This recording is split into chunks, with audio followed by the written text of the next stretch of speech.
Welcome back to my YouTube channel knowledge begins. मैं हूं आपका दोस्त मोहम्मद तौसीफ खान और आज का हमारा टॉपिक है नेशनल पावर। सबसे पहले पावर क्या होती है? पावर एक ऐसी एबिलिटी होती है, एक ऐसी कैपेबिलिटी होती है जिसके जरिए या जिसके द्वारा एक इंसान अपनी ऑथोरिटी दिखाता है दूसरे के ऊपर या दूसरे के एक्शंस को कंट्रोल करता है। इसे हम पावर कहते हैं। Power is the power of a man or others as the man control over the minds and actions of the other। Power क्या है? पावर एक ऐसी चीज है जो दूसरे मैन के एक्शंस को और उसके माइंड्स को कंट्रोल करती है। ये एक इंडिविजुअल के ऊपर भी हो सकती है और एक इंडिविजुअल की एक ग्रुप के ऊपर भी हो सकती है। जैसे कि एक ऑफिस में होती है, एक कंपनी में होती है, एक बॉस की अपने एम्प्लॉयज के ऊपर होती है। Power is the capacity to impose one's wills on others by realize the effect on effective sanctions in case of non-compliance। अब नेशनल पावर क्या होती है? तो हमने समझ लिया कि पावर क्या होती है। अब नेशनल पावर कॉम्बिनेशन होती है पावर और कैपेबिलिटी का एक स्टेट की। National power is the combination of power and capability of a state which the state uses for fulfilling its national interest and goals। National power एक ऐसी power होती है जिसके द्वारा एक स्टेट जो है वो अपने इंटरेस्ट और गोल्स को पूरा करती है। ये कॉम्बिनेशन होता है कैपेबिलिटी और पावर का। National power denotes the ability of a nation to fulfil national goals. National power क्या है? नेशनल पावर एक को हम डिनोट कर सकते हैं कि ये एक एबिलिटी होती है एक नेशन की जिसके द्वारा वो अपनी जो उसके गोल्स होते हैं, जो उसका टारगेट होता है, इंटरेस्ट होता है, जो उसके नेशनल गोल्स होते हैं। जैसे कि हमारे यहाँ 5 ईयर प्लान आया, तो 5 ईयर प्लान में क्या था कि हमें 5 ईयर प्लान में एग्रीकल्चर को आगे बढ़ाना है। ठीक है, तो उसमें 5 साल तक एग्रीकल्चर में जो गोल हैं उनको पूरा करना है। इसी को हम नेशनल पावर कहते हैं। It tells us as to how much powerful और weak a particular nation is in securing its national goal. इससे ही हमें पता चलता है कि कौन सी कंट्री, कौन सी स्टेट कितनी पावरफुल है कि वो अपने नेशनल गोल्स को पूरा कर पा रही है या नहीं। यानी कि ये नेशनल गोल्स जो हैं ये एक इंडिविजुअल्स के गोल नहीं होते, ये एक पूरी स्टेट के गोल्स होते हैं। यानी कि एक स्टेट के अंदर जितने भी लोग रहते हैं ये उनसे रिलेटेड होते हैं, पूरी स्टेट से रिलेटेड होते हैं। इसी को हम नेशनल पावर कहते हैं।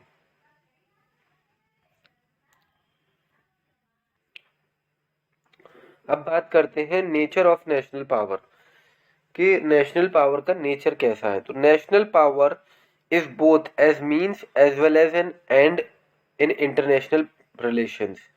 National power is the means to control the behavior of other states। National power के थ्रू ही हम दूसरी स्टेट्स के एक्शंस को कंट्रोल कर सकते हैं विद अ व्यू और to accomplish certain ends। It is recognized as the currency with which nation can secure the desired values।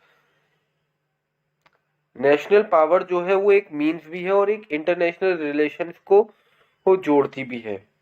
ठीक है, कैसे? करेंसी के थ्रू, पीस, और जब as the currency with which a nation can secure the desired value. और जब currency उसकी अच्छी होगी एक स्टेट की, है ना, करेंसी भी नेशनल पावर का ही पार्ट आती है। ठीक है, करेंसी जब ऊपर जाएगी तो फिर उस स्टेट की वैल्यू भी बढ़ेगी, तो पीस भी आएगा, सिक्योरिटी, प्रोग्रेस, डेवलपमेंट भी होगा, स्टेटस भी बढ़ेगा और मोर पावर आएगी उसके पास। ठीक है, next, national power is the ability to secure goals of national interest. National power एक ऐसी एबिलिटी है जिसके थ्रू हम नेशनल इंटरेस्ट को पूरा करते हैं जो हमारे स्टेट के से रिलेटेड है। National power is the ability और capacity of a nation to influence or change the behavior of other nations with a view to secure the goals of its national interest।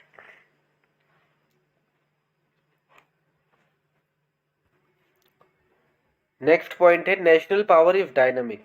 National power जो है वो nature में dynamic है, यानी कि national power कभी तो बढ़ती रहती है और कभी घटती रहती है।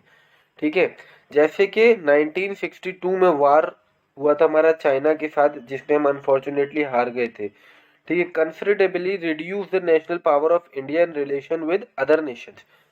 हमारे दूसरे नेशंस के कंपैरिजन में हमारी नेशनल पावर रिड्यूस हो गई, कम हो गई, और हमारा इन्फ्लुएंस भी कम हुआ। क्योंकि जब नेशनल पावर हमारी बढ़ेगी तो हमारा इन्फ्लुएंस भी बढ़ेगा दूसरी स्टेट्स के ऊपर। जैसे कि यूएसए का है, यूएसए का इन्फ्लुएंस कितना ज्यादा है दूसरी स्टेट पे, क्यों? क्योंकि वो सुपर पावर है।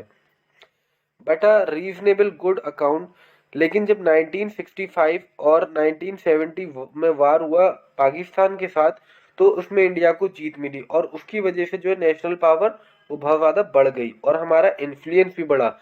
यानी कि नेशनल पावर जो है वो डायनामिक होती है नेचर में, कभी वो बढ़ती है कभी वो घटती है।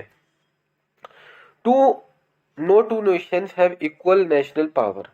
दो नेशंस की इक्वल नेशनल पावर नहीं हो सकती, एब्सोल्युटली इक्वल नहीं हो सकती। कहने का मतलब ये है, there are several elements of national power. National power के बहुत सारे एलिमेंट्स भी हैं, लाइक जिनके ऊपर नेशनल पावर डिपेंड करती है। Several factors like geography, population, industrial capacity, diplomacy, military precedence, quality of leadership and government, etc. These all are the several elements which grow or help to increase the national power. All these factors have to be analyzed both quantitatively and qualitatively for evaluating the national power of a nation. यानी कि ये जितने भी factors हैं और elements हैं, इनके ऊपर नेशनल पावर डिपेंड करती है। यानी कि अगर हम इन एलिमेंट्स को और इन फैक्टर्स को इंक्रीज करेंगे तो उसकी वजह से हमारी नेशनल पावर भी बढ़ेगी, यानी कि नेशनल पावर इनके इक्वल है डायरेक्टली।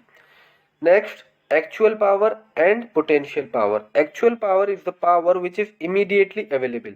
एक्चुअल पावर वो होती है जो हम इमीडिएटली अवेलेबल करते हैं, ठीक है, जो हमारे पास होती है। Whereas potential power is the power that can be generated in situation of crisis and times of need. और पोटेंशियल पावर वो पावर होती है जो हम क्राइसिस के जरिए, क्राइसिस के टाइम या फिर इमरजेंसी के टाइम यूज करते हैं। जैसे कि तीनों तरीके की इमरजेंसी होती है, कोई भी इमरजेंसी लगाना, तो वो पोटेंशियल पावर में आ जाएगी। It refers to the crisis management ability as well as the possible availability of power in the years of come. National power and currency. National power and currency. It is this feature which makes regard international relations as a process of struggle for power. The nature of this struggle for power can be analyzed only through an analysis of the national powers of various nations. Currency के through हम national power का पता लगा सकते हैं और analyse कर सकते हैं एक नेशन की नेशनल पावर्स को। The role that can be that a nation is playing or can play in international relations can be judged by evaluating its national power. हम इंटरनेशनल रिलेशंस में किसी भी नेशन की कि वो क्या रोल प्ले करता है इंटरनेशनल रिलेशन में, हम किससे पता लगाएंगे? उसकी करेंसी और नेशनल पावर से। It is also needed for understanding the national interest of Nations. और इसके थ्रू हम ये भी समझ सकते हैं कि इस नेशन के नेशनल इंटरेस्ट क्या है नेशंस के लिए अपने। Next, national power is the basic as well as a means of foreign policies.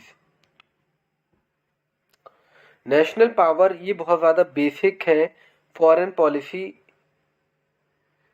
National power is the very basis of the foreign policy of a nation. Foreign policy जो है वो बहुत ज़्यादा डिपेंड करती है नेशनल पावर को increase करने में। क्यों?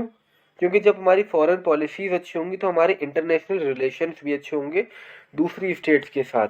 Only that foreign policy can be effective in securing the goals of national interest. और उसके थ्रू हम अपने इंटरनेशनल गोल्स को आसानी से पूरा कर सकेंगे, which is backed by adequate national power. The ability of a statesman and diplomats to act and react with others in gain determined by the national power of their respective nations। तो यही था आज की video में। Thanks for watching guys, please like my video and subscribe to my YouTube channel. Thank you, thanks for watching.